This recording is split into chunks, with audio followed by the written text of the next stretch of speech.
সাদা কাগজের এক কোণায় খুব সাধারণ অক্ষরে লেখা ছিল, বিজ্ঞানকে নতুন রূপ দিন, $৫,০০০ জিতে নিন, আজই আমাদের কল করুন। আমি এখন চাইলেও এই কথাটা বলতে পারবো না যে আমি কোনো কারণ ছাড়াই তাদের কল করেছিলাম। আমি এটাও বলতে পারবো না যে কোনো ঐশ্বরিক ইশারা বা বিশাল কোনো ধোঁকাবাজির শিকার হয়ে আমি তাদের পাতা ফাঁদে পা দিয়েছিলাম। কারণ এসবের প্রত্যেকটা কথাই হবে ডাহা মিথ্যে। চরম এবং নগ্ন সত্যিটা হলো, আমি তাদের কল করেছিলাম কারণ আমার টাকার খুব দরকার ছিল। পাবলিশিং কোম্পানির চাকরিটা চলে যাওয়ার পর থেকে আমি সম্পূর্ণ বেকার বসেছিলাম। নতুন কোনো কাজ জুটছিল না। কয়েক মাসের বাড়ি ভাড়া বকেয়া পড়েছিল, আর দরজায় দ্বিতীয়বারের মতো উচ্ছেদের নোটিশ ঝুলছিল। আমি আমার নিজের চোখে নিজেকে একজন ব্যর্থ মানুষ হিসেবে দেখতে চাইনি। তাই সম্পূর্ণ স্বার্থপরের মতোই আমি সেই নাম্বারে কল করেছিলাম। ওরা আসলে কারা সেই বিষয়ে আমি আজও পুরোপুরি নিশ্চিত নই। এখন পেছনের দিকে তাকালে মনে হয় শুরু থেকেই নিজেদের পরিচয় গোপন রাখার এই যে অদ্ভুত চেষ্টা, এটাই আমার জন্য সবচেয়ে বড় সতর্কবার্তা হওয়া উচিত ছিল। কিন্তু সেই চরম হতাশার মুহূর্তে তাদের অফার করা ওই $৫,০০০ আমার কাছে এতটাই জরুরি ছিল যে অন্য কোনো সন্দেহ আমার মস্তিষ্কে জায়গা করতে পারেনি। আমার ধারণা তারা ছিল কোনো বিশাল সুপার কর্পোরেশনের ফান্ডিংয়ে চলা একদল প্রাইভেট গবেষক। এছাড়া আর কোনো যৌক্তিক ব্যাখ্যা আমার কাছে নেই। কারণ যে পরিমাণ টাকা তারা শুধু ওই একটা মেশিনের পেছনে ঢেলেছে তা সাধারণ কোনো প্রতিষ্ঠানের পক্ষে বহন করা একেবারেই অসম্ভব। তারা আমাকে প্রথমবার মেশিনটা দেখিয়েছিল একটা ৫ তলা অফিস বিল্ডিংয়ের আন্ডারগ্রাউন্ড বেসমেন্টে। জায়গাটা ছিল বিশাল, স্যাঁতস্যাঁতে এবং অসম্ভব অন্ধকার। সেখানে তখনও কাজ চলছিল। চারিদিকে ছড়ানো ছিল অজস্র মোটা মোটা পাইপ, আর বিজ্ঞানীরা সোল্ডারিং আয়রন দিয়ে তার জোড়া লাগাচ্ছিল। কিন্তু সেই অসম্পূর্ণ অবস্থাতেও জিনিসটাকে দেখতে ভয়ঙ্কর রকমের দানবীয় লাগছিল। আমাকে প্রশ্ন করা হলো আমি কখনো সেন্সরি ডিপ্রাইভেশন চেম্বার সম্পর্কে শুনেছি কিনা। আমি শুনেছিলাম, শুধু শোনাই নয়, কলেজ জীবনে আমি একবার শখের বশে ওরকম একটা চেম্বারের ভেতর ঢুকেও ছিলাম। তখন আমি একটা অদ্ভুত আধ্যাত্মিক যাত্রার ভেতর দিয়ে যাচ্ছিলাম। নিয়মিত মেডিটেশন করতাম। সেই সময় নিজের স্টুডেন্ট লোনের $৬০ খরচ করে একটা লোকাল স্পাতে গিয়ে সাধারণ সেন্সরি ডিপ্রাইভেশন চেম্বার ব্যবহার করেছিলাম। সেই সাধারণ চেম্বারটি ছিল লোনা পানিতে ভর্তি একটা বড় ধাতব ট্যাঙ্ক। ভেতরে ঢুকে শুয়ে পড়লে একজন স্পা অ্যাটেন্ডেন্ট ঢাকনা বন্ধ করে দিত যাতে ভেতরটা সম্পূর্ণ অন্ধকার হয়ে যায়। চোখের দৃষ্টি কেড়ে নিয়ে নোনা পানিতে শরীর ভাসিয়ে দিয়ে তারা দাবি করত যে এর মাধ্যমে মানুষ তার ষষ্ঠ ইন্দ্রিয় জাগ্রত করতে পারে। কিন্তু আমার সেই অভিজ্ঞতা ছিল চরম হতাশাজনক। পানিটা ছিল ভীষণ ঠান্ডা, আর অতিরিক্ত লবণের কারণে আমার ত্বকে প্রচণ্ড চুলকানি শুরু হয়েছিল। কিন্তু বেসমেন্টের এই চেম্বারটা কোনো স্পায়ের আরামদায়ক ট্যাঙ্কের মতো ছিল না। এটাকে দেখতে লাগছিল মধ্যযুগের কোনো বিভৎস ধাতব বর্মের মতো, যাকে কেউ যেন নির্মমভাবে ব্যবচ্ছেদ করে একটা বিশাল স্টিলের টেবিলের ওপর ফেলে রেখেছে। আমার নিজের শরীরের চেয়ে অন্তত ৩ গুণ বড় সেই ধাতব কাঠামোর সাথে যুক্ত ছিল হাজার হাজার টিউব আর ইলেকট্রিক ওয়্যার। চেম্বারের মাথার দিকের হেলমেট অংশটা ছিল অতিকায় এবং গোলাকার, যার মাঝখান থেকে একটা মোটা পিতলের পাইপ সোজা মেঝের টাইলসের ভেতর ঢুকে গিয়েছিল। সেই অতিকায় মেশিনের চারদিকের দেয়াল জুড়ে অন্তত ৫০ থেকে ৬০টা কম্পিউটারের স্ক্রিন জ্বলজ্বল করছিল। এক কোণায় রাখা ছিল ২০টার মতো বিশাল সার্ভার বাস্ক, আর এমন সব অদ্ভুত মেডিকেল ইকুইপমেন্ট ছড়ানো ছিল যাদের নাম আমি জীবনেও শুনিনি। এখন আমি বুঝতে পারি শুধু ওই মেশিনটা চালানোর জন্য যে পরিমাণ বিদ্যুতের বিল আসত, আর ডজন খানেক সাদা ল্যাবকোট পরা বিজ্ঞানীর যে বেতন ছিল তার তুলনায় আমাকে অফার করা $5,000 ছিল নিতান্তই ভিক্ষার মতো। এই বিশাল অসামঞ্জস্যটা আমার চোখে পড়লেও আমি সেটা সচেতনভাবে এড়িয়ে গিয়েছিলাম, কারণ গৃহহীন হওয়ার তীব্র ভয় আমাকে অন্ধ করে রেখেছিল যে লোকটি আমাকে সবকিছু ঘুরিয়ে দেখাচ্ছিল। সে নিজের পরিচয় দিয়েছিল ডক্টর মনাসন হিসেবে। নীল রঙের মেডিকেল স্ক্রাব আর ধবধবে সাদা ল্যাবকোট পরা, চুলহীন মাথার এক বয়স্ক মানুষ। তার মুখের চামড়া ছিল কুচকানো, কিন্তু তার নীল চোখ দুটো ছিল অস্বাভাবিক রকমের স্থির এবং তীক্ষ্ণ। ডক্টর মনাসন এই প্রজেক্টের প্রধান লিয়াজো হিসেবে কাজ করছিল। সে আমাকে মেশিনের মূল উদ্দেশ্য বুঝিয়ে বলল, আর আমার সামনে ধরল এক গাদা চুক্তিনামা। আমি একটু ইতস্তত করে জিজ্ঞেস করলাম, আমাকে আসলে ঠিক কি করতে হবে? সে অত্যন্ত শান্ত গলায় আমাকে বলল, আমরা চাই আপনি আমাদের এই বিশেষ সেন্সরি ডিপ্রাইভেশন চেম্বারের ভেতর টানা 3 দিন অবস্থান করুন। আমার চোয়াল বিস্ময়ে ঝুলে পড়ল। আমি অস্ফুট স্বরে ফিস ফিস করে বললাম, 3 দিন? আমি কি এর ভেতরে মারা যাব না? মনাসন আমাকে আশ্বস্ত করে বলল, একদম আলো বাতাসহীন অন্ধকারে 3 দিন থাকলে আপনার হয়তো চরম পানিশূন্যতা তৈরি হতো, কিন্তু এই মেশিন স্বয়ংক্রিয়ভাবে আপনার শরীরে খাবার আর পানি সরবরাহ করবে। আপনার শ্বাস প্রশ্বাস থেকে শুরু করে শরীরের তাপমাত্রা সবকিছু এই মেশিন নিয়ন্ত্রণ করবে। তাই আপনার শারীরিক ক্ষতির কোনো সম্ভাবনা নেই।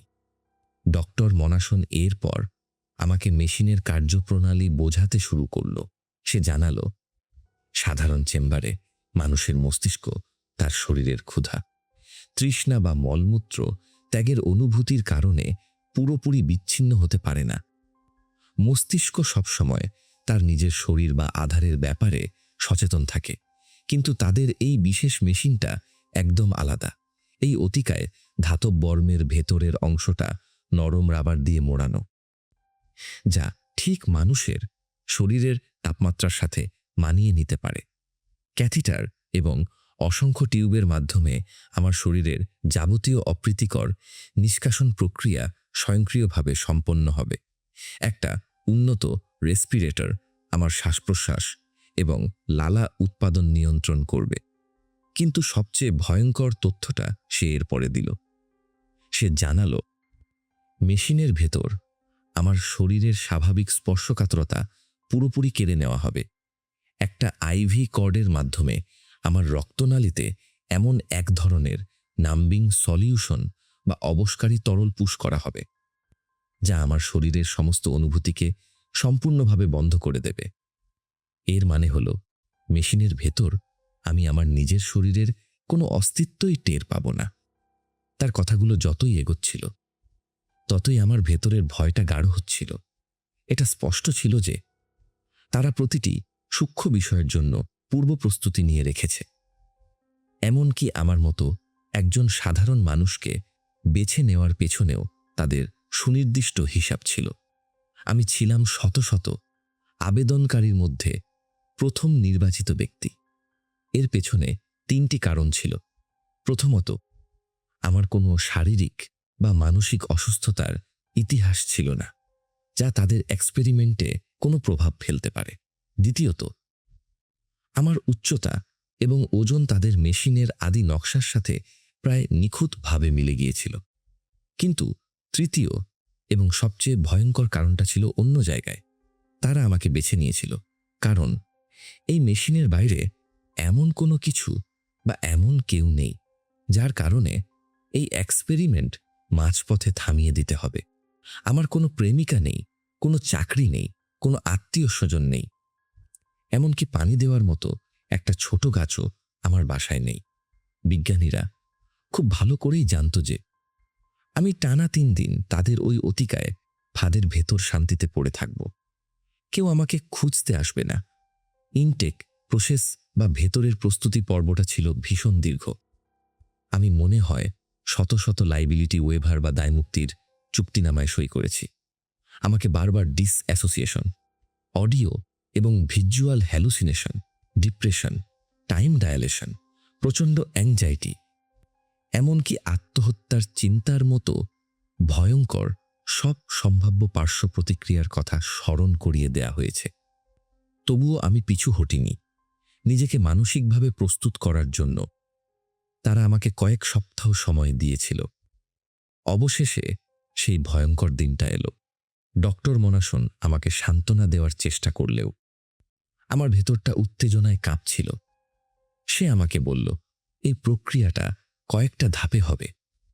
প্রথমে আপনার একটু মানসিক চাপ লাগতে পারে, কিন্তু দ্রুতই আপনি একটা ইউফোরিয়া বা চরম প্রশান্তির স্তরে পৌঁছে যাবেন। এক্সপেরিমেন্ট শেষ হওয়ার ঠিক কয়েক মিনিট আগে আপনাকে একটা ছোট অডিও সংকেত শোনানো হবে, যাতে আপনি ধীরে ধীরে বাস্তবতায় ফিরে আসতে পারেন। সে আমাকে সেই সংকেতটা শোনালো, যেটা ছিল ছোট কয়েকটা ঘন্টার মিষ্টি শব্দ। এরপর কোনো রকম আনুষ্ঠানিকতা ছাড়াই আমাকে সম্পূর্ণ নগ্ন হতে বলা হলো এবং মেশিনের ভেতর প্রবেশ করতে নির্দেশ দেওয়া হলো। আমি যখন নগ্ন অবস্থায় সেই ধাতব চেম্বারের রাবারের আবরণের ওপর শুয়ে পড়লাম, একটা অদ্ভুত দমবন্ধ করা অনুভূতি আমাকে গ্রাস করল। চেম্বারটা তখনও খোলা ছিল, কিন্তু চারপাশের স্টিলের দেয়ালগুলো আমাকে যেন চারপাশ থেকে গিলে খেতে চাইছিল। সাদা ল্যাবকোট পরা বিজ্ঞানীরা আমার শরীরে অসংখ্য মেডিকেল ডিভাইস লাগাতে শুরু করল। একের পর এক আইভি সূঁচ আমার শিরায় প্রবেশ করছিল। বিভিন্ন টিউব আমার শরীরের অস্বস্তিকর জায়গাগুলোতে ঢুকিয়ে দেওয়া হচ্ছিল। কিন্তু যখন একটা বড় রেসপিরেটর আমার মুখের ওপর শক্ত করে চেপে বসানো হলো, আমার ভেতরে একটা আদিম আতঙ্ক জেগে উঠল। আমি নড়াচড়া করার চেষ্টা করলাম, কিন্তু পারলাম না। আমার শরীরটাকে আষ্টেপৃষ্ঠে শক্ত করে বেঁধে ফেলা হয়েছে। ঠিক সেই মুহূর্তে আমার মাথার ভেতর কেবল একটাই চিন্তা প্রতিধ্বনিত হতে লাগল, হে ঈশ্বর, আমি এটা কি করলাম? তারা আমার মাথার চারপাশের হেলমেটটা দুপাশ থেকে জোরে চেপে ধরল। আমার কান দুটো পুরোপুরি শিল হয়ে গেল। বাইরের জগতের সমস্ত কোলাহল মুহূর্তের মধ্যে উধাও হয়ে গেল। একটা গভীর অস্বাভাবিক নিস্তব্ধতা নেমে এলো। আমার কপাল বেয়ে এক ফোঁটা ঠান্ডা ঘাম গড়িয়ে পড়ল। ঠিক তখনই আমার মাথার ভেতরে সরাসরি হেলমেটের ভেতরের একটা ছোট স্পিকার থেকে ডক্টর মোনাসনের কণ্ঠস্বর ভেসে এলো। সে আমাকে বলল, আপনার পালস রেট বলছে আপনি প্যানিক করছেন। এটা স্বাভাবিক। শান্ত হওয়ার চেষ্টা করুন। কিছুক্ষণের মধ্যেই প্রক্রিয়াটি আনন্দদায়ক মনে হবে। শান্ত হওয়ার কথা শুনে আমার আতঙ্ক বহুগুণ বেড়ে গেল। আমি দেখলাম অবশকারী তরলটা আমার রক্তে মিশতে শুরু করেছে। আমার হাত ও পায়ের নিয়ন্ত্রণ ধীরে ধীরে হারিয়ে যাচ্ছে। আমি শরীরের সমস্ত শক্তি দিয়ে মেশিনের দেয়াল ধাক্কা দেওয়ার চেষ্টা করলাম, কিন্তু আমার হাত একটুও নড়ল না। আমি পাগলের মতো চিৎকার করতে চাইলাম, কিন্তু রেসপিরেটর আমার জিভটাকে শক্ত করে চেপে ধরেছে। আমি এখন কিছুই করতে পারবো না, একদম কিছু না, শুধু অসহায়ের মতো দেখা ছাড়া। আমি দেখলাম গবেষকরা আমার চারপাশে ছুটোছুটি করে লাস্ট মুহূর্তের ভাইটাল সাইন চেক করছে। আমি দেখলাম আমার ওপরের একটা টিভি স্ক্রিনে বড় বড় লাল অক্ষরে একটা কাউন্টডাউন শুরু হয়েছে। 1 মিনিট বাকি। আমি আবার চিৎকার করার চেষ্টা করলাম। আমি চোখ দিয়ে ইশারা করার চেষ্টা করলাম, কিন্তু কেউ আমার দিকে তাকাচ্ছিল না। 30 সেকেন্ড বাকি। আমার চোখ ফেটে জল আসতে চাইল, কিন্তু আমি বুঝতে পারলাম আমার কান্নার ক্ষমতাও কেড়ে নেওয়া হয়েছে। আমি মনে মনে প্রার্থনা করতে লাগলাম যেন এটা একটা খারাপ স্বপ্ন হয়। 5 সেকেন্ড বাকি। আমার শেষ দেখা দৃশ্যটা ছিল ডক্টর মোনাসনের সেই স্থির নীল চোখ দুটো। সে আমার ওপর ঝুঁকে পড়ে হাত নাড়ছে এবং হেলমেটের সামনের অংশটা পুরোপুরি বন্ধ করে দিচ্ছে। 0 সেকেন্ড বাকি। তারপর সবকিছু নিকষ কালো অন্ধকারে তলিয়ে গেল। আমি আমার জীবনে এর আগে কখনো এত গভীর, এত নিরেট এবং এত ভয়াবহ একটা অন্ধকারের মুখোমুখি হইনি। আমি আমার নিজের শরীরটাকে পর্যন্ত দেখতে পাচ্ছিলাম না। মনে হচ্ছিল যেন আমার অস্তিত্বটাকে এই মহাবিশ্ব থেকে সম্পূর্ণভাবে মুছে ফেলা হয়েছে। আমার চোখ পাগলের মতো চারদিকে ঘুরতে লাগল, যদি কোথাও এক কণা আলোর ছিটেফোঁটা পাওয়া যায়। কিন্তু কিছুই ছিল না, শুধু একটা জমাট বাঁধা, দমবন্ধ করা কালো শূন্যতা। কিছুক্ষণ পর আমার মাথায় একটা চিন্তা ধাক্কা খেল। আমি বুঝতে পারলাম আমি বেশ কিছুক্ষণ ধরে এই মেশিনের ভেতরে আছি। কিন্তু ঠিক কতক্ষণ? আমার কাছে সময় মাপার কোনো মাপকাঠি ছিল না। বাইরের জগতের সাথে আমার সমস্ত যোগাযোগ সম্পূর্ণ বিচ্ছিন্ন। কোনো আলো নেই, শব্দ নেই, স্পর্শ নেই। সময় ঠিক কতটা গড়িয়েছে সেটা বোঝার একমাত্র উপায় ছিল মনে মনে সেকেন্ড গোনা।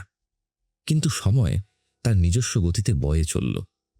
আমার মনের অবস্থা তখন একটা পেন্ডুলামের মতো দুলছে। একবার আমি এই ভয়ঙ্কর বন্দি জীবন নিয়ে তীব্র আতঙ্কে ভুগছি, আবার পরক্ষণেই আমি আমার এলোমেলো চিন্তার সমুদ্রে তলিয়ে যাচ্ছি। আমি আমার নিজের জীবন নিয়ে ভাবতে শুরু করলাম, আমার সাম্প্রতিক বেকারত্ব, আমার জীবনে কোনো কাছের বন্ধু না থাকা। একটা অদ্ভুত বিষণ্ণতা আমাকে গ্রাস করে নিল। আমার জীবনটা কি এতটাই অর্থহীন যে আমি টানা 3 দিন এই পৃথিবীর বুক থেকে মুছে গেলেও কারোর কিছু এসে যাবে না? কেউ আমার খোঁজ করবে না? আমি আমার এই চরম নিঃসঙ্গতার কারণগুলো খুঁজতে লাগলাম। আমি আমার ফেলে আসা দিনগুলোর কথা ভাবলাম, সেই সব দিনের কথা যখন আমি আমার চাকরিতে আরও একটু বেশি চেষ্টা করতে পারতাম। সেই সব বন্ধুত্বের কথা যেগুলো শুধু আমার নিজের অন্তর্মুখী স্বভাব আর স্থবিরতার কারণে ধীরে ধীরে নষ্ট হয়ে গিয়েছে। এসব ভাবতে ভাবতে আমার মাথার ভেতর এমন একটা চিন্তা এলো, যা ভেবে আমার নিজেরই হাসি পেয়ে গেল। অবশ্য শরীরটা যদি ওরকম অবশ না থাকতো, তাহলে হয়তো আমি সত্যি হো হো করে হেসে উঠতাম। আমার খুব একাকী লাগছিল। হ্যাঁ, একাকী তো লাগবেই। ওই মুহূর্তে আমি ছিলাম এই পুরো পৃথিবীর সবচেয়ে নিঃসঙ্গ মানুষ। হয়তো আমার এই অবশ শরীরটার থেকে মাত্র কয়েক ফুট দূরেই ওই সাদা ল্যাবকোট পরা বিজ্ঞানীরা ঘোরাফেরা করছিল। কিন্তু আমার মনটাকে সম্পূর্ণভাবে বিচ্ছিন্ন করে ফেলা হয়েছিল। একজন মানুষ যতটা একা হতে পারে, আমি ঠিক ততটাই একা ছিলাম। আমি আমার মনটাকে আরো গভীরে ডুব দিতে দিলাম। মনে হচ্ছিল আমি যেন ঘন্টার পর ঘন্টা ধরে এই অন্ধকার চেম্বারের ভেতর আটকা পড়ে আছি। যদিও আমার প্ল্যান ছিল এই সময়টাতে আমি কোনো দারুণ সৃজনশীল কিছু নিয়ে ভাবব, হয়তো একটা গ্রেট আমেরিকান নভেলের প্লট সাজাবো। কিন্তু আমার মন বারবার ঘুরে ফিরে আমার বর্তমান অবস্থার ভয়াবহতার দিকেই চলে আসছিল। আমি পাগলের মতো আমার নিজের শরীর আর এই অতিকায় ধাতব কফিনটার কথা ভাবতে লাগলাম, যার ভেতরে আমার শরীরটা এখন বন্দী। ওই অবশকারী কেমিক্যালটা সত্যিই মারাত্মক ছিল। আমার নাসারন্ধ্র দিয়ে যে সামান্য বাতাস ঢুকছিল বা বের হচ্ছিল, আমি সেটার বিন্দুমাত্র স্পর্শও টের পাচ্ছিলাম না। আমার পেটের ভেতরের সামান্যতম মোচড়ও আমার অনুভূতিতে ধরা দিচ্ছিল না। ঠিক তখনই দুটো পরস্পর বিরোধী চিন্তা আমার মস্তিষ্কে এসে সজোরে ধাক্কা খেল। আমি কি মরে গেছি? না, অবশ্যই না। এটা একটা ডাহা পাগলামি। আমি খুব ভালো করেই জানতাম আমি কিভাবে এই জায়গায় এসে পৌঁছেছি। আমি নিজেই সেই চুক্তিপত্রে সই করেছিলাম, যার কারণে আমাকে এই ভয়ঙ্কর পরিস্থিতির মুখে পড়তে হয়েছে। কিন্তু সত্যি বলতে কি, আমার নিজেকে আর কোনোভাবেই জীবিত মনে হচ্ছিল না। আমার নিজের শরীরের কোনো অনুভূতি নেই, চারপাশের জগতের কোনো অস্তিত্ব নেই। আমার যে এখনো কোনো অস্তিত্ব আছে তার কোনো প্রমাণই আমার কাছে ছিল না। আমার মাথার ভেতরে চিন্তাগুলো যেন একে অপরের সাথে যুদ্ধ শুরু করে দিল। আমি নিশ্চয়ই মরে যাইনি। এই এক্সপেরিমেন্টটার তো ঠিক এই কাজটাই করার কথা ছিল। যদি তুমি মরে না গিয়ে থাকো, তাহলে তুমি কিছু অনুভব করতে পারছো না কেন? তুমি তোমার শ্বাস প্রশ্বাস, তোমার মুখের লালা বা অন্য কোনো কিছুই টের পাচ্ছ না কেন? কিন্তু আমি জানি আমি বেঁচে আছি, কারণ আমি এই মুহূর্তে চিন্তা করতে পারছি। তার মানে কি? তুমি জানো না? আমি চিন্তা করি, তাই আমি আছি। আমি চিন্তা করি, তাই আমি আছি। আমার চেয়ে কোনো জ্ঞানী মানুষ হয়তো বলতে পারত এই বিখ্যাত কথাটা কে বলেছিল। কিন্তু সেই মুহূর্তে ওই অজানা উৎস থেকে আসা কথাটাকেই আমি আমার বেঁচে থাকার একমাত্র প্রমাণ হিসেবে আঁকড়ে ধরেছিলাম। যতক্ষণ আমি চিন্তা করতে পারছি, ততক্ষণ আমি জীবিত আছি। আমি কল্পনা করতে শুরু করলাম, আমি যেন মহাকাশের এক অনন্ত শূন্যতায় ভেসে বেড়াচ্ছি। দৃশ্যটা আমার চোখের সামনে একদম পরিষ্কার হয়ে ফুটে উঠল। আমার শরীরটা সোজা টানটান হয়ে ভাসছে, হাত দুটো একদম শক্ত। আমি যেন অসংখ্য অচেনা গ্রহ আর নক্ষত্র পেরিয়ে তীব্র বেগে ছুটে চলেছি। আমি দেখলাম আমার শরীরটা বিশাল বিশাল গ্রহাণুর পাশ কাটিয়ে গ্রহের বলয় ভেদ করে এগিয়ে যাচ্ছে। আমি আমার ত্বকে সূর্যের উত্তাপ অনুভব করলাম, আবার বরফে ঢাকা গ্রহগুলোর তীব্র শীতলতাও টের পেলাম। কিন্তু আমি তো আসলে এসবের কিছুই অনুভব করছিলাম না। আমাকে বারবার নিজেকে এই কথাটা মনে করিয়ে দিতে হচ্ছিল। আমি এমন সব অনুভূতি কল্পনা করা শুরু করেছিলাম যেগুলো বাস্তবে ছিলই না। আমি বুঝতে পারছিলাম না আমার কি এই অনুভূতিগুলোকে এড়িয়ে চলা উচিত, নাকি এক্সপেরিমেন্ট শেষ না হওয়া পর্যন্ত এগুলোকে মেনে নেওয়া উচিত। এটাও হয়তো ভাবার মতো আরেকটা প্রশ্ন ছিল। এক সময় আমি বুঝতে পারলাম আমি সেন্সরি ডিপ্রাইভেশনের ভেতর অনেক লম্বা সময় পার করে ফেলেছি। যেহেতু আমি সময় গুনছিলাম না, তাই ঠিক কতক্ষণ পার হয়েছে সেটা বলা অসম্ভব ছিল। কিন্তু আমার মনে হচ্ছিল যেন অনেকগুলো দিন পার হয়ে গেছে। সত্যি কি অনেকগুলো দিন পার হয়ে গেছে? এই চিন্তাটা আমাকে প্রচণ্ড ভয় পাইয়ে দিল। এই সময়হীন শূন্যতায় 3টে দিনকে একটা অনন্ত শতাব্দীর মতো মনে হচ্ছিল। তারা আমাকে কথা দিয়েছিল আমি শুধু 3 দিন এই মেশিনের ভেতর থাকব। কিন্তু আমি সেটা নিশ্চিত হব কিভাবে? একবার ভেতরে ঢুকে পড়ার পর আমার তো আর বাইরে বেরোনোর কোনো পথ খোলা নেই। তারা চাইলে আমাকে যতদিন খুশি এখানে আটকে রাখতে পারে। হয়তো এটাই তাদের আসল প্ল্যান ছিল। তারা এটা কিভাবে করতে পারে? কে জানে ওই গাদা গাদা চুক্তিপত্রে কি লেখা ছিল। আমি তো 3-4টে পড়ার পরই আর পড়িনি। হয়তো আমি নিজেই এই শর্তে রাজি হয়েছিলাম। তুমি পাগলের মতো প্রলাপ বকছ। আমি জানি না আমি পাগল হয়ে যাচ্ছি কিনা। আমি জানি না আমি কতদিন ধরে এখানে আছি। তাহলে গোনা শুরু করো। হ্যাঁ, সেটাই ঠিক। এই মেশিনের ভেতর আমি কতক্ষণ আছি সেটা বোঝার একটাই উপায় আছে আমার কাছে। গোনা। 1, 2, 3, 4, 5। আমি গুনতেই থাকলাম।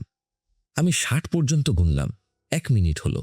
তারপর আমি আরেক মিনিট গুনলাম, এবং আরেকটা, এবং আরেকটা, এবং আরেকটা। আমি শুধু গুনতেই থাকলাম, থামলাম না। আমি আমার কাজের প্রতি এক মুহূর্তের জন্য মনোযোগ হারাইনি। অবশেষে আমি 1000 মিনিটে পৌঁছালাম।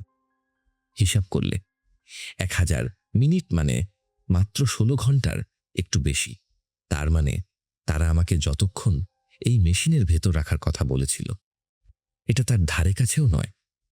কিন্তু এই 16 ঘন্টার সাথে তো ওই সময়টাও যোগ করতে হবে, যে সময়টা আমি আমার জীবন নিয়ে ভাবতে আর মহাকাশে ভেসে বেড়ানোর স্বপ্ন দেখতে কাটিয়েছিলাম।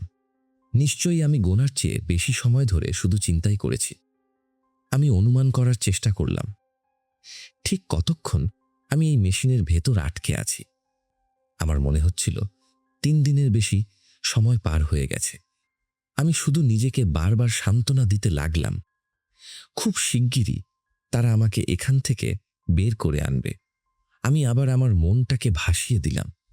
আমার শরীরটা আবারও মহাকাশের গভীরে ভাসতে শুরু করলো। আমি দেখলাম আমার শরীরটা ধীরে ধীরে একটা অন্তহীন অন্ধকারের দিকে তলিয়ে যাচ্ছে। গ্রহ নক্ষত্রগুলো ছোট হতে হতে একদম মিলিয়ে গেল। আমি সম্পূর্ণ একা এই অনন্ত শূন্যতায়, এই নিকষ কালো গহ্বরে।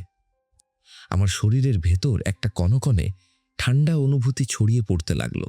সেই কামড় দেওয়া শীতলতা আমার পা আর বুক বেয়ে সোজা আমার মুখে এসে আঘাত করল। আমার নগ্ন ত্বক নীল হতে শুরু করল এবং জমে গিয়ে একটা স্ফটিকের মতো শক্ত আবরণে পরিণত হলো। আমার শরীরটা যতই অন্ধকারের গভীরে তলিয়ে যাচ্ছিল, আমি দেখলাম আমার পেটের উপরের অংশটা ফেটে ফেটে যাচ্ছে। ধীরে ধীরে আমার শরীরের টুকরোগুলো ভেঙে ভেঙে অন্ধকারের ভেতর ভাসতে শুরু করল। খসে পড়া মাংসের প্রতিটা টুকরোর সাথে সাথে আমার পুরো শরীরে একটা তীব্র ব্যথার ঢেউ আছড়ে পড়ল। আমি আমার জমে যাওয়া শরীরটাকে হাত দিয়ে ধরে আবার জোড়া লাগানোর চেষ্টা করলাম, কিন্তু আমার হাত পা এতটাই জমে গিয়েছিল যে আমি একটুও নড়তে পারলাম না। আমি চিৎকার করতে চাইলাম, কিন্তু আমার জিভটা এতটাই ফুলে গিয়েছিল যে সেটা আমার ভেঙে পড়া বরফ শীতল মুখটাকে সম্পূর্ণ আটকে রেখেছিল। হঠাৎ করেই আমার পুরো শরীরটা বিস্ফোরিত হয়ে অসংখ্য ধারালো রক্তমাখা বরফের টুকরোয় পরিণত হলো। সেই ব্যথাটা ছিল অবর্ণনীয়। তারপর আমি আবারও একা হয়ে গেলাম সেই অন্ধকারে, শরীরহীন একটা অস্তিত্ব। আমার কোনো ফুসফুস ছিল না যার সাহায্যে আমি ওই আতঙ্কে ভরা শ্বাসগুলো নিতে পারব। আমাকে বারবার নিজেকে বোঝাতে হচ্ছিল এটা সত্যি নয়, আমি এখনো বেঁচে আছি, আমার শরীরটা এখনো এখানেই আছে, কোথাও একটা। কিন্তু ঈশ্বর, এটা কি সত্যি মনে হচ্ছিল না? কিন্তু এটা তো সত্যি নয়। সত্যি হোক বা না হোক, ব্যথাটা কি লেগেছিল? হ্যাঁ। তুমি কি ভয় পাচ্ছ? হ্যাঁ। দাঁড়াও, তুমি কি কিছু শুনতে পাচ্ছ? আমি যেন লাখ লাখ মাইল দূর থেকে আমার কান দুটো পেতে দিলাম। একটা কণ্ঠস্বর যেটা আমার নিজের নয়, হঠাৎ করে আমার মাথার ভেতর বিস্ফোরিত হলো। তার সেই কর্কশ উচ্চারণটা আমার খুব চেনা। হ্যালো, আমি ডক্টর মনাসন বলছি। হেলমেটের ভেতরের ছোট স্পিকারটার মাধ্যমে আমি আবারও আপনার সাথে যোগাযোগ করছি। আমি অত্যন্ত গর্বের সাথে আপনাকে জানাচ্ছি যে আপনি সফলভাবে এই মেশিনের ভেতর 3 দিন সম্পন্ন করেছেন। আমার ভেতরের সমস্ত আতঙ্ক এক মুহূর্তে স্বস্তিতে পরিণত হলো। আমি হাসার চেষ্টা করলাম, যদিও লাভ হলো না।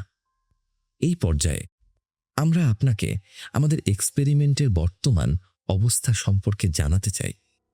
আপনার ব্রেন স্ক্যান থেকে আমরা যে ডেটা পাচ্ছি সেটা অবিশ্বাস্য রকমের কার্যকর প্রমাণিত হচ্ছে। এর মেডিকেল সম্ভাবনা প্রচুর। আমরা আমাদের ইনস্টিটিউশনাল রিভিউ বোর্ডের সাথে যোগাযোগ করেছি এবং এই এক্সপেরিমেন্টটি অনির্দিষ্টকালের জন্য চালিয়ে যাওয়ার অনুমতি পেয়েছি। অবশ্যই এটা আপনার সই করা সেই লাইবিলিটি ওয়েভারের শর্ত মেনেই করা হচ্ছে। মেশিনটি আপনাকে আরও কয়েক সপ্তাহ জীবিত রাখতে পারবে, যতক্ষণ না আপনার শরীর সম্পূর্ণ অকেজো হয়ে যায়। চিন্তা করবেন না, আপনার অ্যাকাউন্টে ওই $5,000 ঠিকই জমা হয়ে যাবে। আপনার অবদানের জন্য ধন্যবাদ। আপনার এই আত্মত্যাগ অনেক মানুষের জীবন বাঁচাবে। আমি চিৎকার করে ওঠার চেষ্টা করলাম। আমি আমার হাত দুটো পাগলের মতো ছুঁড়ে প্রতিবাদ করার চেষ্টা করলাম। ডক্টরের কথাগুলোকে মিথ্যে প্রমাণ করতে চাইলাম, কিন্তু আমার চিৎকার ছিল সম্পূর্ণ নিঃশব্দ। আর আমার হাত দুটো তো এখন আর আমার নিজের শরীরের অংশই নেই। আমি অনুভব করলাম আমার বুকের ভেতর একটা বিশাল প্রতিধ্বনিত হতে থাকা আতঙ্কের গর্ত তৈরি হচ্ছে। তবুও আমি আর কখনোই সত্যি সত্যি কোনো কিছু অনুভব করতে পারবো না। আমি এই চেম্বারের ভেতরেই মারা যাব। এতে কয়েকটা দিন সময় লাগবে, আর সেই কয়েকটা দিনকে মনে হবে কয়েকটা মাসের মতো, আর সেই মাসগুলো হবে নরক যন্ত্রণার মতো। আমি আবারও দেখলাম আমি সেই পরিমাপহীন অন্ধকারের ভেতর ভাসছি। সেখানে কোনো গ্রহ নেই, নক্ষত্র নেই, শুধু আমার শরীরটা আছে, সন্দেহাতীতভাবে একা। হয়তো আমি এখনো বেঁচে আছি, কিন্তু আমার মৃত্যু অবধারিত। আমি সেকেন্ড গোনা বন্ধ করে দিলাম এবং নিজেকে শুধু অন্ধকারের স্রোতে ভাসিয়ে দিলাম। আমার মন আবারও দিগ্বিদিক শূন্য হয়ে ছুটতে লাগলো। আর এবার সময়টা অনেক দীর্ঘ হলো। আমি আমার ছোটবেলার স্বপ্নগুলো দেখলাম, আর সেই ভবিষ্যতের কথা ভাবলাম যেটা আমি আর কোনোদিন দেখতে পাবো না। আমি মনে মনে একটা বাকেট লিস্ট তৈরি করলাম, আর যেগুলো পূরণ করতে পারবো না ভেবে একটা গভীর অনুশোচনায় ভুগতে লাগলাম। আমি আমার পুরনো বন্ধু আর প্রেমিকাদের সাথে মাথার ভেতরেই কাল্পনিক কথোপকথন চালিয়ে গেলাম। আর মাঝে মাঝে আমি একদম কিছুই ভাবতাম না। মাঝে মাঝে আমি এই অস্তিত্বের জগৎ থেকেই সম্পূর্ণ হারিয়ে যেতাম। কিন্তু তারপর আমি এটা টের পেলাম। আমি কিছু একটা অনুভব করলাম। প্রথমে আমি ঠিক বুঝতে পারছিলাম না জিনিসটা কি। এত দীর্ঘ সময় পর আমার কোনো অনুভূতি ফিরে এসেছিল যে আমি বুঝতে পারছিলাম না এটা কি সত্যি হচ্ছে নাকি পুরোটাই আমার কল্পনা। এটা ছিল আমার পায়ের বুড়ো আঙুল, ডান পায়ের বুড়ো আঙুল। কিভাবে যেন অদ্ভুতভাবে সেখানে অনুভূতি ফিরে এসেছিল। খুব বেশি কিছু নয়, অনুভূতিটা ঠিক সেরকম ছিল যেমনটা হয় যখন কেউ নিজের হাতের ওপর অনেকক্ষণ বসে থাকে আর হাতটা প্রায় অবশ হয়ে আসে, কিন্তু পুরোপুরি নয়। মনে হচ্ছিল যেন অসংখ্য পিন আর সূচ দিয়ে আঙুলটাকে ম্যাসাজ করা হচ্ছে। অনুভূতিটা কিভাবে ফিরে এলো সেটা বোঝার জন্য আমি আঙুলটাকে যতটুকু সম্ভব নাড়ানোর চেষ্টা করলাম। তারপর আমি সেটা টের পেলাম, একটা খুব সূক্ষ্ম খোঁচা। আমার বুড়ো আঙুলে এক ফোঁটা তীক্ষ্ণ ব্যথার স্পর্শ, খুব ধারালো কিছু একটা। একটা আইভি নিডল, নিশ্চয়ই কোনোভাবে এটা তার জায়গা থেকে সরে গেছে। হয়তো ওই ল্যাবকোট পরা গর্দবগুলোর কেউ এটার ওপর হোঁচট খেয়েছিল বা এমন কিছু। আমি শুধু এটুকু বুঝতে পারলাম যে আমি আবারও অনুভব করতে পারছি। আমার হঠাৎ করে মনে হলো আমি যেন নতুন করে জন্ম নিয়েছি, যেন আমি মরে গিয়ে ছাই থেকে ফিনিক্স পাখির মতো আবার জেগে উঠেছি। এই সূচটা নিশ্চয়ই সেই সূচগুলোর একটা, যেটার মাধ্যমে আমার শরীরে ওই অবশ্যকারী কেমিক্যালটা পুশ করা হচ্ছিল। কোনোভাবে এটা সরে গেছে আর এখন আমার বুড়ো আঙুলে সামান্য একটু অনুভূতি ফিরে এসেছে। দুর্ভাগ্যবশত আমার শরীরের এই বিশাল খাঁচায় আমার বুড়ো আঙুলটা মোটেও এমন কোনো শক্তিশালী অঙ্গ নয় যেটা দিয়ে আমি এখান থেকে পালানোর কোনো গ্র্যান্ড প্ল্যান সাজাতে পারি। তা সত্ত্বেও আমি এক সীমাহীন আনন্দ অনুভব করলাম, কারণ আমার হাতে এখন একটা গোপন অস্ত্র ছিল। সময়, একটা পুরনো প্রবাদ আছে, যদি একটা বানরকে একটা টাইপরাইটার আর অসীম সময় দেওয়া হয়, সে একদিন না একদিন শেক্সপিয়রের পুরো রচনা সমগ্র লিখে ফেলবে। ঠিক একইভাবে আংশিক অবশ্য একটা বুড়ো আঙুল আর চিন্তা করার জন্য অসীম সময় হাতে থাকলে আমি ঠিকই আমার পালানোর একটা দুর্ধর্ষ প্ল্যান তৈরি করতে পারবো। আমার বুড়ো আঙুলটা এতটাই দুর্বল ছিল যে সেটা দিয়ে এই অতিকায় এক্সোস্কেলেটনটাকে ধাক্কা দিয়ে খোলা সম্ভব ছিল না। আমি শরীরের সমস্ত শক্তি প্রয়োগ করার চেষ্টা করেও অন্য কোনো তার বা টিউব টেনে খোলার জন্য সেগুলোর নাগাল পাচ্ছিলাম না। আমি শুধু সেই আইভি নিডলটার নাগাল পাচ্ছিলাম, যেটা ইতিমধ্যেই খুলে গিয়েছিল। আর ওই আইভি নিডলটা দিয়েই আমি আমার প্ল্যানটা তৈরি করলাম। আমি আমার পায়ের আঙুলটা দিয়ে সেই সূঁচটার উপর জোরে ঘষা দিলাম। এটা প্রচণ্ড ব্যথা দিল, কিন্তু আমি জানতাম এতে কাজ হবে। আমি জানতাম আমি ওই বোকা বিজ্ঞানীদের বাধ্য করতে পেরেছি। আমার চেষ্টার ফলে আমার পায়ের আঙুলের চামড়া কেটে গিয়েছিল এবং এখন আমি নিশ্চিত ছিলাম আমার আর কোনো বিপদ হবে না। তাদের হাতে এখন মাত্র দুটো অপশন খোলা আছে, হয় আমাকে এভাবেই রক্তক্ষরণ হয়ে মরতে দেওয়া, সেক্ষেত্রে অন্তত আমি এই নরক থেকে চিরতরে মুক্তি পাব, অথবা আমাকে এই চেম্বার থেকে বের করা, অন্তত আইভিটা পুনরায় লাগানোর জন্য যতটুকু সময় দরকার ততটুকুর জন্য হলেও। যেভাবেই হোক আমার প্ল্যানটা ছিল একেবারে ফুলপ্রুফ। যেভাবেই হোক আমি মুক্ত হতে যাচ্ছিলাম, অন্তত কয়েক মুহূর্তের জন্য হলেও। আমি কি করেছি সেটা বুঝতে তাদের মাত্র কয়েক মিনিট সময় লাগলো। আমি ডক্টর মনাসন বলছি। হেলমেটের ভেতরের ছোট্ট স্পিকারটার মাধ্যমে আবার আপনার সাথে যোগাযোগ করছি। মনে হচ্ছে আপনি এক্সোস্কেলেটনের ভেতরে নিজেকে আহত করে ফেলেছেন।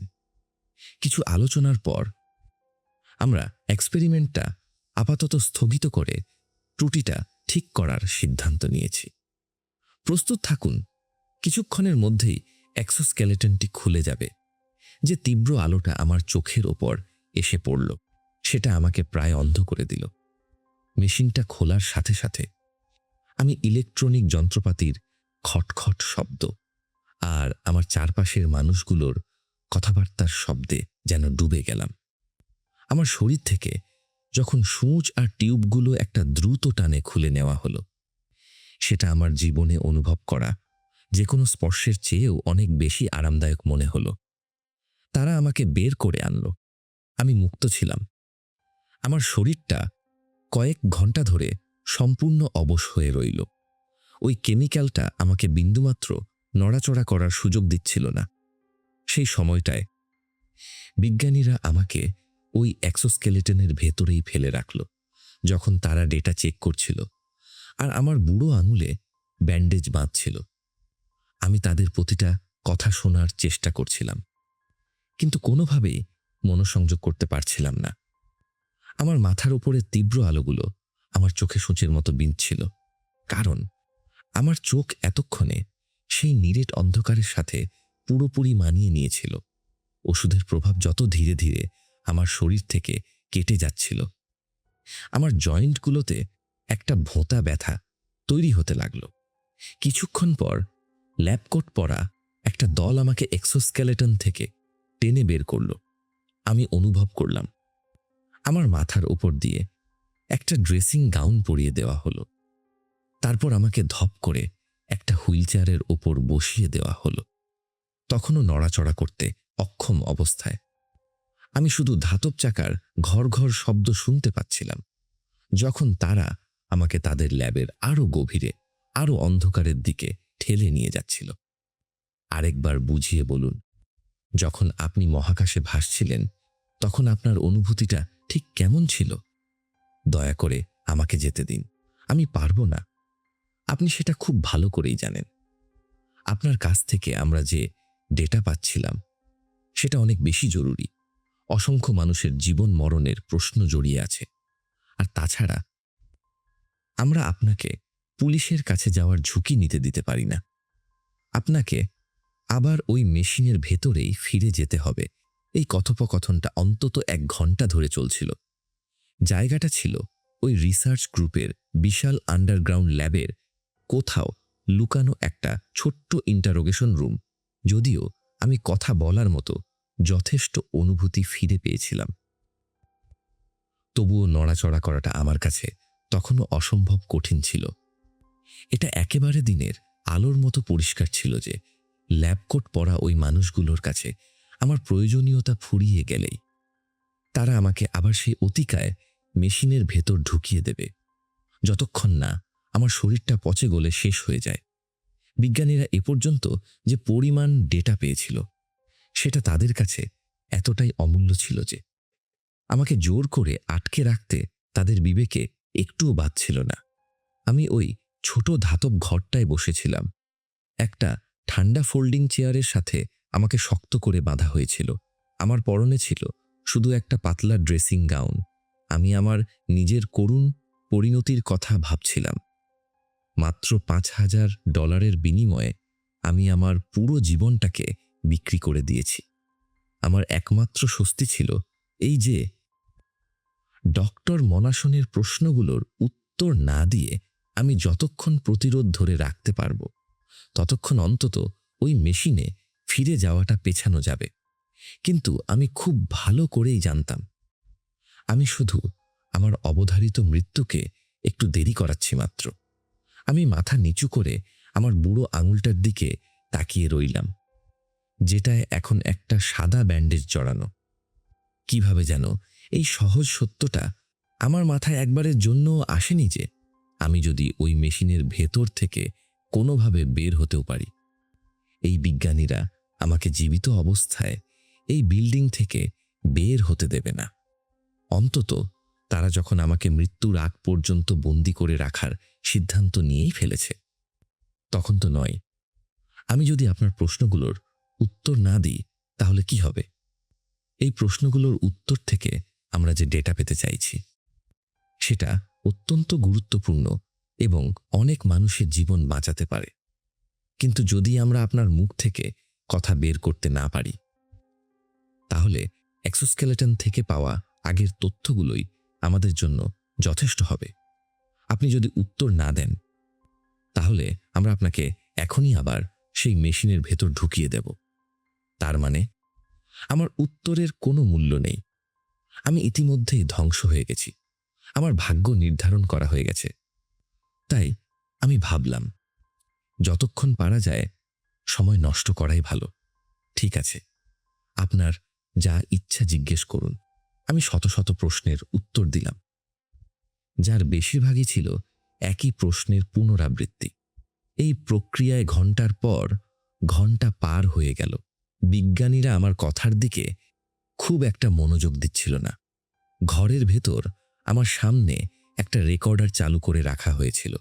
আমি নিশ্চিত পরে কোনো এক সময় কেউ একজন আমার এই রেকর্ড করা কথাগুলো থেকে তথ্য খুঁজে বের করার চেষ্টা করবে। কিন্তু আপাতত এই পুরো কথোপকথনটা শুধু ভবিষ্যতের জন্য একটা রেকর্ড হিসেবেই মনে হচ্ছিল। তবে এক পর্যায়ে আমি একটা জিনিস উপলব্ধি করলাম। ওষুধের প্রভাব আমার শরীর থেকে সম্পূর্ণভাবে কেটে গেছে। তাত্ত্বিকভাবে আমি এখন নড়াচড়া করতে পারবো। আপাতত তারা আমাকে চেয়ারের সাথে বেঁধে রেখেছে, কিন্তু তারা যদি আমাকে আবার সেই মেশিনে ঢোকাতে চায়, তাহলে আমাকে চিরকাল বেঁধে রাখতে পারবে না। আর এই চিন্তা থেকেই আমার মাথায় একটা প্ল্যান এলো। আমি জানতাম সুযোগ পেলে আমি মাত্র কয়েক সেকেন্ড সময় পাব। আমি জানতাম সুযোগ পাওয়ার সাথে সাথেই যদি আমি দৌড় দিই, তাহলে তারা আমাকে ধরে ফেলবে। আমাকে এমনভাবে অভিনয় করতে হবে যেন আমি আমার ভাগ্যকে মেনে নিয়েছি, যেন আমার আর কোনো আশা বেঁচে নেই।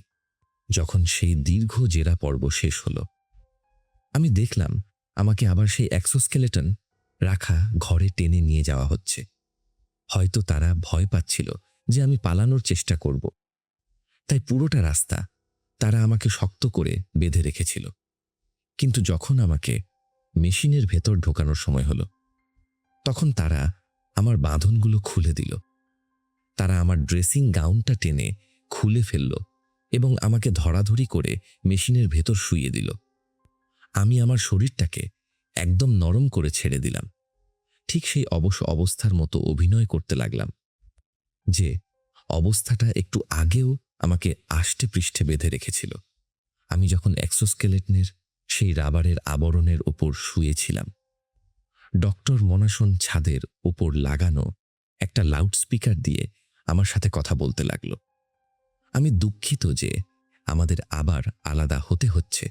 আপনার দেওয়া উত্তরগুলো ভবিষ্যতের গবেষণার জন্য অমূল্য সম্পদ হয়ে থাকবে।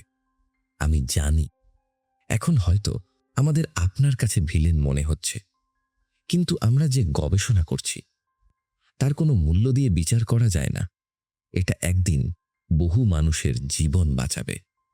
আপনি এই পৃথিবীর জন্য একটা অনেক বড় কাজ করছেন। তার বক্তৃতা শেষ হওয়ার সাথে সাথেই তার দলের গবেষকরা আবার আমার দিকে এগিয়ে এলো, আমার শরীরে সেই ভয়ঙ্কর সূঁচ আর টিউবগুলো ঢোকানোর জন্য।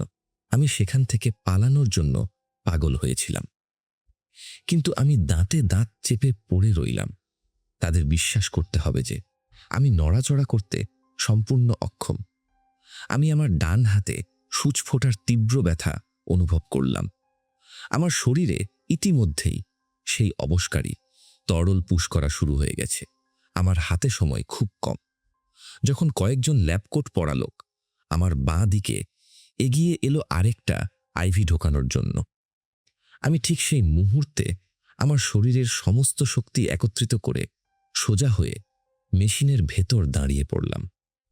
আমার এই হঠাৎ করে জেগে ওঠায় বাঁ দিকের বিজ্ঞানীরা চমকে গিয়ে ছিটকে পিছিয়ে গেল। আমার ডান হাতে একটা মারাত্মক তীব্র ব্যথা ছড়ালো, কারণ আমার হঠাৎ নড়াচড়ায় আইভিআর টিউবগুলো জোরে টান খেয়েছিল।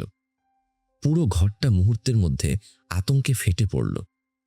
চারদিক থেকে মানুষগুলো আমার দিকে তেড়ে এলো। আমি অনুভব করলাম আমার শরীরটা যেন তার নিজের ইচ্ছাতেই নড়ছে।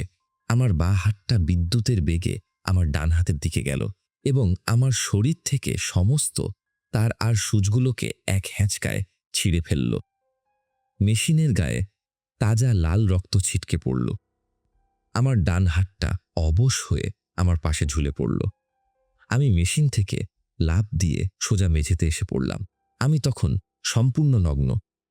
যেদিন আমি জন্মেছিলাম ঠিক সেদিনের মতো।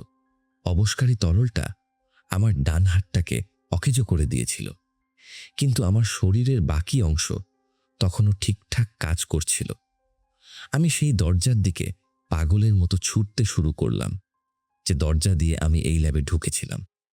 মনে হচ্ছিল যেন হাজার হাজার বছর আগে আমি এই ল্যাবে পা রেখেছিলাম। আমি একবারের জন্য পেছনে ফিরে তাকানোর সাহস করলাম না, কেউ আমাকে তাড়া করছে কিনা সেটা দেখার জন্য। আমার তখন একটাই কাজ ছিল, শুধু দৌড়ানো। আমি সজোরে দরজাটা ধাক্কা দিয়ে খুললাম। সামনে একটা দীর্ঘ করিডোর, যেটা গিয়ে মিশেছে একটা ঘোরানো সিঁড়ির সাথে। এই সেই সিঁড়ি যেটাতে আমি এই এক্সপেরিমেন্টের প্রস্তুতির জন্য অনেকবার ওঠানামা করেছি। এই সেই সিঁড়ি যেটাকে আমি ভেবেছিলাম একদিন এক্সপেরিমেন্ট শেষ হলে আমি হয়তো শেষবারের মতো ব্যবহার করব। আমি আমার শরীরটাকে যতটা সম্ভব জোরে সামনের দিকে ঠেলতে লাগলাম। আমার অবশ ডান হাতটা আমার পাশে প্রাণহীনভাবে দুলছিল, আর আমি ছুটছিলাম সিঁড়ির দিকে। আমার পেছনে রাগান্বিত পুরুষদের চিৎকার আর তাদের ভারী জুতোর শব্দ স্পষ্ট শোনা যাচ্ছিল। আমি জানতাম তারা যদি আমাকে একবার ধরতে পারে তাহলে আমার সব খেলা শেষ। সিঁড়ির কাছে পৌঁছে আমি প্রায় লাফিয়ে লাফিয়ে প্রথম তলার পুরো সিঁড়িটা পার হয়ে গেলাম। যখন আমি পরের তলার সিঁড়িতে ওঠার জন্য ঘুরলাম, আমি দেখলাম মাত্র দুজন লোক আমার গতির সাথে তাল মেলাতে পেরেছে। হঠাৎ করে আমার ভেতরটা আশায় ভরে উঠল, হয়তো আমি তাদের সবাইকে পেছনে ফেলে পালাতে পারব। তারপর আমি পুলিশের কাছে যাব আর এই পুরো নরকটাকে সবার সামনে উন্মোচন করব। একবার যদি আমি ওই দোতলার সিঁড়ির মাথায় পৌঁছে এক্সিট ডোরটা পার হতে পারি তাহলে আমি মুক্ত। কিন্তু সিঁড়ির মাথায় পৌঁছানোর সাথে সাথেই আমার সমস্ত আশা চুরমার হয়ে গেল। বিল্ডিংয়ের এক্সিট ডোরের সামনে অন্তত 15 জন বিশালদেহী লোক দাঁড়িয়ে আছে। পরিষ্কার বোঝা যাচ্ছিল আমার পালানোর এই চেষ্টাটার জন্য তারা আগে থেকেই প্রস্তুতি নিয়ে রেখেছিল। পেছনের আর সামনের লোকগুলো যখন আমার দিকে এগিয়ে আসতে লাগলো, আমি বুঝতে পারলাম আমার পালানোর একটাই পথ খোলা আছে। সেই ঘোরানো সিঁড়িটা দোতলা পেরিয়ে সোজা ছাদ পর্যন্ত উঠে গেছে। আমি দৌড়াতে লাগলাম, একটার পর একটা সিঁড়ি। আমার যন্ত্রণাকাতর শরীরটা প্রতিটা পদক্ষেপে বিদ্রোহ করছিল। সিঁড়ির রেলিং আর দেয়ালের সাথে ধাক্কা খাচ্ছিল আমার মৃতপ্রায় ডান হাতটা। আমি যত উপরে উঠছিলাম আমার কানে ততই সেই ক্ষিপ্ত মানুষগুলোর চিৎকার ভারী হয়ে বাজছিল। খুব দ্রুতই আমি শেষ সিঁড়িতে এসে পৌঁছালাম। ছাদ থেকে একটা লোহার মই নিচে ঝুলছিল, যেটা সোজা ছাদের একটা হ্যাচ বা ডালা পর্যন্ত গেছে। এটাই সেই মুহূর্ত আমি আবার বাইরের জগতটাকে দেখতে পাব। আমি জানতাম না ছাদে পৌঁছানোর পর আমি কোথায় যাব, কিন্তু আমি এটুকু জানতাম যে আমি অন্তত মুক্ত হব। আমি লাফ দিয়ে মইটা ধরলাম এবং নিজেকে টেনে প্রায় 6 ফুট উপরে তুলে নিলাম। উপরে পৌঁছে আমি হ্যাচটাতে সজোরে ধাক্কা দিলাম। ওটা মারাত্মক ভারী ছিল এবং একটুও নড়ল না। আমি শরীরের সবটুকু শক্তি দিয়ে হ্যাচটা খোলার চেষ্টা করতে লাগলাম। ঠিক তখনই আমি আমার গোড়ালিতে একটা বরফ শীতল হাতের শক্ত মুঠো অনুভব করলাম। একজন আমাকে ধরে ফেলেছে। সে আমার পা পেঁচিয়ে ধরে আমাকে মই থেকে টেনে নিচে ফেলার চেষ্টা করছিল। আমি একটু ঘুরে তাকালাম এবং দেখলাম লোকটা আর কেউ নয়, স্বয়ং ডক্টর মনাসন। তার চোখ দুটো রাগে লাল হয়ে আছে, আর আকারের দিক থেকে সেগুলো যেন দুটো চায়ের পিরিচের মতো বড় হয়ে গেছে। তাকে দেখে মনে হচ্ছিল আমি যেন খোদ শয়তানের চোখের দিকে তাকিয়ে আছি। আমি সম্পূর্ণ সহজাত প্রবৃত্তির বশবর্তী হয়ে প্রতিক্রিয়া দেখালাম। আমি মইটা আরো শক্ত করে ধরলাম এবং আমার মুক্ত পা দিয়ে ডক্টরের মুখ লক্ষ্য করে সজোরে লাথি মারলাম। আমার পায়ের গোড়ালি যখন তার চোয়ালে গিয়ে আছড়ে পড়ল, তার দাঁত আর রক্ত চারদিকে ছিটকে গেল। অদ্ভুত ব্যাপার হলো, এই দৃশ্যটা দেখে আমি না হেসে পারলাম না। আমার পায়ে প্রচণ্ড ব্যথা লেগেছিল ঠিকই, কিন্তু এত দীর্ঘ সময় পর কোনো ব্যথা অনুভব করতে পেরে আমার কাছে সেটা স্বর্গের সুখের মতো মনে হচ্ছিল। ডক্টর মনাসনের হাতের মুঠো আলগা হয়ে গেল। আমি আবারও হ্যাচটাতে জোরে ধাক্কা দিলাম, আর এবার সেটা খুলে গেল। আমি কোনো মতে নিজেকে টেনে ওই বিল্ডিংয়ের সমতল ছাদে তুলে আনলাম। ছাদের উপরটা ছোট ছোট তীক্ষ্ণ পাথরের টুকরো দিয়ে ঢাকা ছিল। পাথরগুলো আমার নগ্ন পায়ের তলায় সূচের মতো বিঁধছিল, কিন্তু আমি থামলাম না। আমি ছুটে গেলাম ছাদের একেবারে কিনারায় এবং তাকিয়ে দেখলাম পুরো শহরটাকে। আকাশচুম্বী দালান আর অগণিত তারায় ভরা একটা অপূর্ব সুন্দর দিগন্ত আমার চোখের সামনে খুলে গেল। আমি আমার নগ্নতোকে রাতের শীতল বাতাস অনুভব করলাম। পেছনের লোকগুলোর চিৎকার এখন আর আমার কানে পৌঁছাচ্ছিল না। আমি ছাদের একেবারে কিনারার রেলিংয়ে উঠে দাঁড়ালাম। নিচের ফুটপাত দিয়ে হেঁটে যাওয়া মানুষগুলোর কাছে আমাকে নিশ্চয়ই খুব অদ্ভুত দেখাচ্ছিল। একটা সম্পূর্ণ নগ্ন মানুষ একটা বিশাল বিল্ডিংয়ের কিনারায় দাঁড়িয়ে দিগন্তের দিকে এমনভাবে তাকিয়ে আছে, যেন সে জীবনে প্রথমবার আকাশ দেখছে। দয়া করে ওখান থেকে নেমে আসুন। আপনাকে আর ওই মেশিনের ভেতর ফিরে যেতে হবে না। আমরা শুধু চাই আপনি নিচে নেমে আসুন। এটা আবারও ডক্টর মনাসন। কয়েকটা দাঁত ভেঙে যাওয়ায় তার কথাগুলো এখন আর আগের মতো স্পষ্ট শোনাচ্ছিল না। আমি দিগন্ত থেকে চোখ ফিরিয়ে তার দিকে তাকালাম। তাকে ঘিরে দাঁড়িয়ে আছে ল্যাবকোট পরা আরও অনেকগুলো লোক। আমি ওই মুহূর্তে বুঝতে পারলাম আমার সামনে আসলে আর কোনো পথ খোলা নেই। ডক্টর মনাসন যে আমাকে আর মেশিনে ঢোকাবে না, এই কথায় কি আমার বিশ্বাস করা উচিত? সম্ভবত না। কিন্তু এখন আমার পালানোর কোনো সুযোগও নেই। তারা সংখ্যায় এত বেশি যে তাদের হাত থেকে বেঁচে ফেরা অসম্ভব। ঠিক যখন একজন গবেষক আমাকে ধরার জন্য হাত বাড়ালো, আমি পিছনের দিকে একটা পা বাড়ালাম। যখন আমার শরীরটা তীব্র বেগে নিচের পৃথিবীর দিকে পড়তে লাগলো, আমি আবিষ্কার করলাম আমি হাসছি। এটা ঠিক ওই মেশিনের ভেতরের অনুভূতিটার মতো ছিল। আমার শরীরটা আবারও শূন্যে ভাসছে। রাতের কনকনে ঠান্ডা বাতাস আমার শরীরটাকে অবশ করে দিচ্ছিল, এবং আবারও আমি কোনো কিছুই অনুভব করতে পারছিলাম না। মাটিতে আছড়ে পড়ার ঠিক আগের মুহূর্তে আমি শুনতে পেলাম গির্জার ঘণ্টার শব্দ বাজছে। হালেলুইয়া! আমি ধরে নিলাম আমি নিশ্চিত স্বর্গের পথেই যাচ্ছি। কোনো স্বর্গ আমার জন্য অপেক্ষা করেছিল না। তার বদলে আমি নিজেকে আবিষ্কার করলাম এক নিরেট জমাট বাঁধা অন্ধকারে। আমি কিছুই অনুভব করতে পারছিলাম না, কিছুই দেখতে পাচ্ছিলাম না। আমি শুধু আমার নিজের করা কাজগুলোর কথা ভাবছিলাম, আর সেই অনন্ত শূন্যতায় হারিয়ে যাচ্ছিলাম। মৃত্যু কি আসলে এরকমই হয়? আমার এই নিঃশব্দ প্রশ্নের উত্তর হিসেবে আমি একটা খুব পরিচিত কণ্ঠস্বর শুনতে পেলাম। হ্যালো, আমি ডক্টর মনাসন বলছি। এক্সোস্কেলেটনের হেলমেটের ভেতরে থাকা ছোট্ট স্পিকারটার মাধ্যমে আমি আবারও আপনার সাথে কথা বলছি। আপনি সফলভাবে এক্সোস্কেলেটনের ভেতরে আপনার 3 দিন সম্পন্ন করেছেন। আমার শরীরে যদি তখনও ওই অবশকারী কেমিক্যালটা ভর্তি না থাকত, তাহলে আমি হয়তো ওই মুহূর্তেই ডুকরে কেঁদে উঠতাম। আমরা এই মুহূর্তে মেশিনটা খোলার প্রক্রিয়ার মধ্যে আছি। সেটা খোলার পর আমরা আপনার একটা ফিজিক্যাল অ্যাসেসমেন্ট বা শারীরিক পরীক্ষা করব। আমি নিশ্চিত আপনি এখান থেকে বের হওয়ার জন্য খুব উদ্গ্রীব হয়ে আছেন। আমি আপনাকে কথা দিচ্ছি, আপনাকে যত দ্রুত সম্ভব এখান থেকে বের করে দেওয়ার ব্যবস্থা আমরা করব। এই প্রজেক্টে আপনার সহযোগিতার জন্য অসংখ্য ধন্যবাদ। আপনার অবদান সত্যিই অমূল্য। 3 দিন আমি ওই মেশিনের ভেতর ঠিক 3 দিনই ছিলাম। ব্যাপারটা আমার মাথায় তখনও পুরোপুরি ঢোকেনি, যতক্ষণ না তারা আমাকে মেশিন থেকে টেনে বের করে আনলো। আমার ডান পায়ের বুড়ো আঙুলে কোনো ব্যান্ডেজ ছিল না। পায়ের কাছে এমন কোনো সূঁচ বা ধারালো কিছু পড়েছিল না যেটা দিয়ে আমি আমার পা কাটতে পারতাম। আমি ছাদ থেকে লাফ দিইনি, আমি কোনো বিজ্ঞানীকে লাথি মারিনি, আমি পালিয়ে যাইনি। সব সব কিছু ছিল আমার ওই বন্দি অবশ মস্তিষ্কের একটা ভয়ঙ্কর বাস্তব মনে হওয়া বিভ্রম।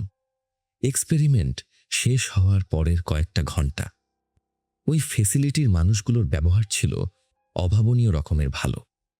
আমার শরীর থেকে ওষুধের বাকি প্রভাবটুকু পুরোপুরি কেটে যাওয়ার জন্য তারা আমাকে খুব আরামদায়ক একটা জায়গায় বিশ্রাম নিতে দিয়েছিল, যদিও তারা আমার অভিজ্ঞতার ব্যাপারে অনেক প্রশ্ন করেছিল।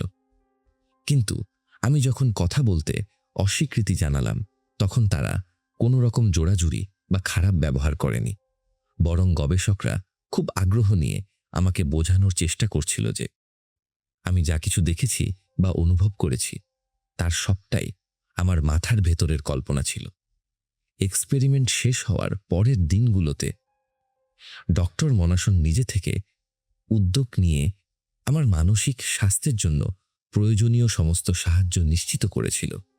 সে আমাকে একজন থেরাপিস্টের সাথে যুক্ত করে দিয়েছিল, যার কাছে আমি গত কয়েক সপ্তাহ ধরে নিয়মিত যাচ্ছি। থেরাপিস্ট আমাকে একটা অ্যান্টিডিপ্রেসেন্ট বা বিষণ্ণতা কাটানোর ওষুধ দিয়েছেন, যেটা আমাকে দিনে 2 বার খেতে হয়। আমি আমার স্বাভাবিক জীবনে ফিরে এসেছি। আমার বকেয়া বাড়ি ভাড়া শোধ হয়ে গেছে।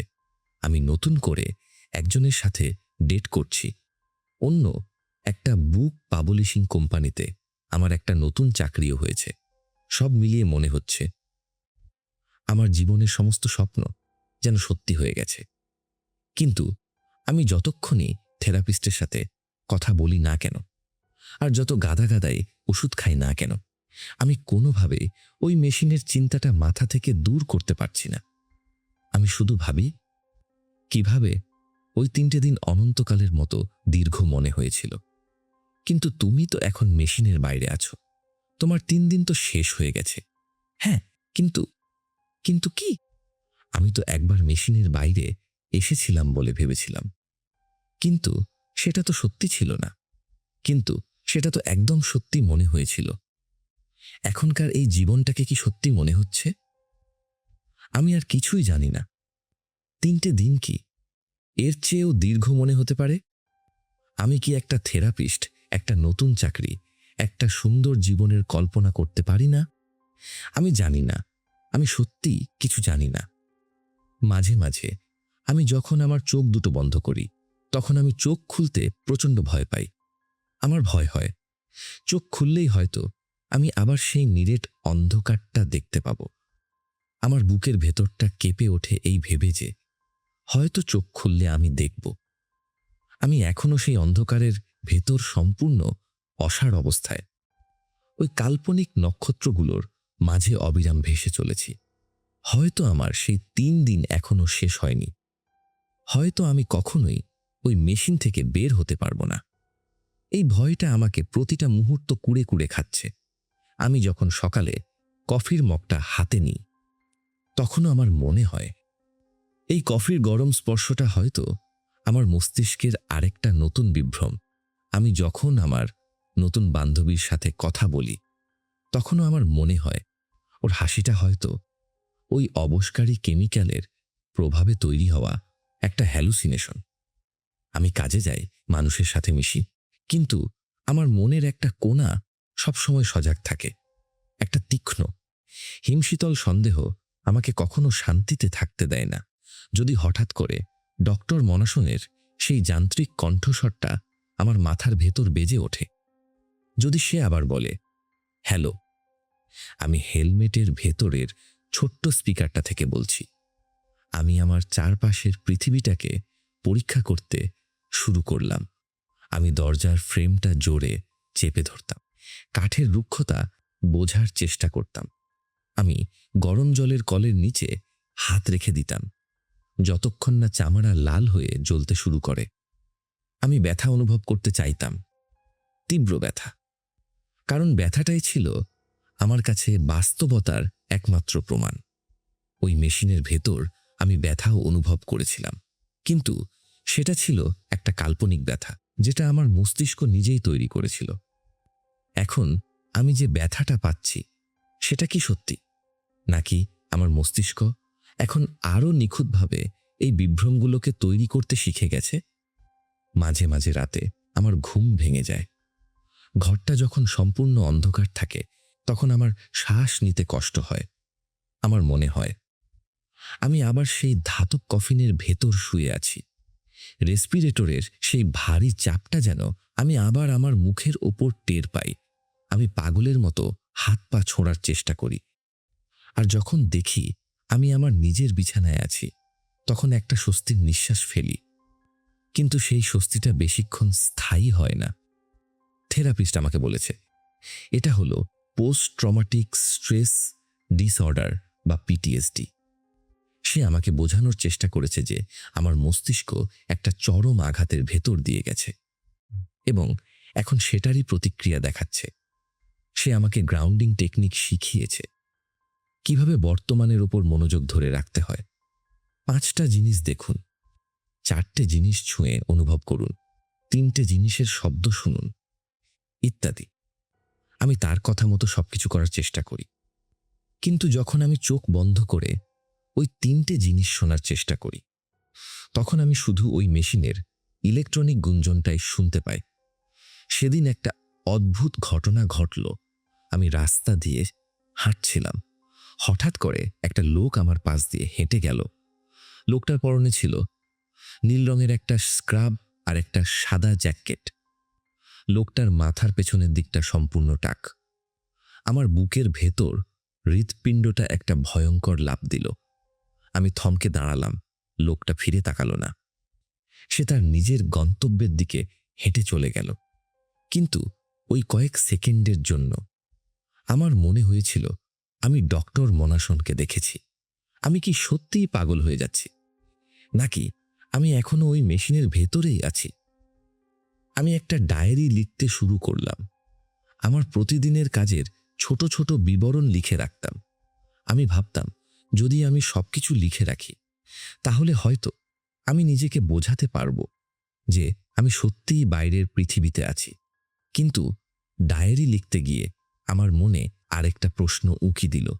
ওই মেশিনের ভেতর তো আমি একটা পুরো মহাকাব্য রচনা করার কথা ভেবেছিলাম। তাহলে এই ডায়েরি লেখাটাও কি আমার মস্তিষ্কের ওই একই সৃজনশীল প্রক্রিয়ার একটা অংশ নয়? আমি ইন্টারনেটে ওই কোম্পানির ব্যাপারে খোঁজার চেষ্টা করলাম। $5,000, সেন্সরি ডিপ্রাইভেশন, ডক্টর মোনাসন। আমি সম্ভাব্য সব রকম কিওয়ার্ড দিয়ে সার্চ করলাম, কিন্তু কিছুই পেলাম না। কোনো ওয়েবসাইট নেই, কোনো নিউজ আর্টিকেল নেই, কোনো ফোরামে কেউ এই নিয়ে কোনো কথা বলেনি। যেন এমন কোনো কিছুর অস্তিত্বই কোনোদিন ছিল না। ওই 5তলা বিল্ডিংয়ের ঠিকানাটা আমার মনে ছিল। আমি একদিন সেখানে গেলাম, কিন্তু সেখানে গিয়ে দেখলাম বিল্ডিংটা তালাবন্ধ। স্থানীয় লোকজন আমাকে জানালো ওই বিল্ডিংটা গত কয়েক বছর ধরে সম্পূর্ণ পরিত্যক্ত অবস্থায় পড়ে আছে। এই তথ্যটা আমাকে একেবারে হতবাক করে দিল। যদি বিল্ডিংটা পরিত্যক্তই হয়, তাহলে আমি ওই 3 দিন কোথায় ছিলাম?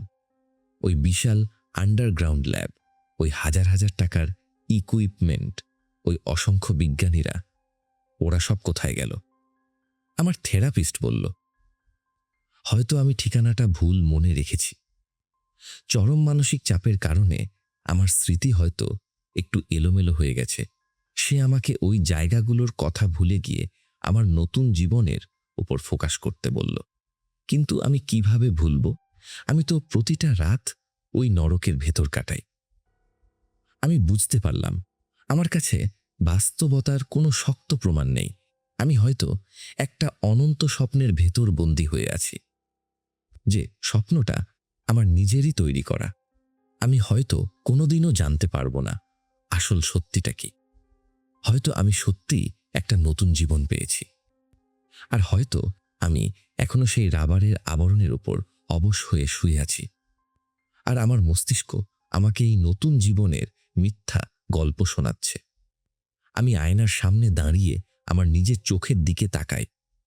ওই চোখের গভীরে আমি এখনো সেই নিরেট অন্ধকারটাকে দেখতে পাই, সেই অন্ধকার যেটা আমাকে গিলে খাওয়ার জন্য অপেক্ষা করছে। আমি জানি আমি যতই চেষ্টা করি না কেন, আমি কখনোই এই সংশয় থেকে পুরোপুরি মুক্ত হতে পারবো না। এই সংশয়টাই হলো আমার আসল শাস্তি। এই সংশয়টাই হলো আমার সেই $5,000 নরক। আমি চোখ বন্ধ করি, চারপাশটা আবার নিকষ কালো হয়ে যায়। আমি অপেক্ষা করতে থাকি, হয়তো এখনই সেই স্পিকারটা আবার বেজে উঠবে, হয়তো এখনই ডক্টর মনাসন আমাকে বলবে যে আমার 3 দিন এখনো শেষ হয়নি। আমি শুধু ভাসছি, অবিরাম ভাসছি। এই অন্ধকারের কোনো শেষ নেই। আজকের ঘটনাটি রেডিট এর একজন ইউজার শেয়ার করেছেন। এরকম আরও ঘটনা শুনতে আমাদের ইমেইল করতে পারেন।